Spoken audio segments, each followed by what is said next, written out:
Have you ever seen a large gear repaired by splicing it with dowel pins, in a Pakistani repair shop? Creativity and boldness go hand in hand. Take this massive gear that broke cleanly in half. For example, traditional welding wouldn't provide enough strength. But that's no obstacle for the ingenious uncle with glasses, who believes everything can be fixed.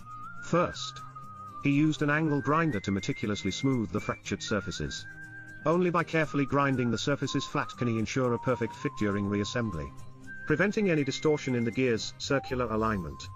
After taking multi-directional measurements with a spirit level, he divided the fracture width into 3 equal parts.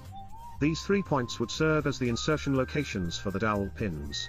After marking the spots with repeated strikes of a center punch, he carefully drilled pilot holes to avoid misalignment. The meticulous uncle then used a spirit level to check and recheck, ensuring absolute precision. Achieving perfectly vertical holes is critical for this repair. And even the experienced uncle didn't dare relax. To enhance the dowel pin holes, he chamfered the edges with a large drill bit, demonstrating the attention to detail of a true craftsman. The 3 holes were drilled to uniform depths. However, aligning the other half of the gear with the same precision posed a significant challenge. The craftsman mixed a small amount of grease with pigment and applied it carefully to the fractured surface of the first gear half. Then, he pressed the 2 halves together. While the grease had no adhesive properties, it cleverly left imprints at the exact locations where the dowel pin holes needed to be drilled. After marking the spots again with a center punch, he replicated the 3 holes on the second gear half, ensuring they matched the depth and alignment of the first set.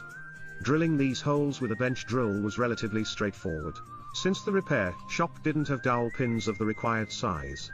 The craftsman improvised by selecting a metal rod with a slightly larger diameter.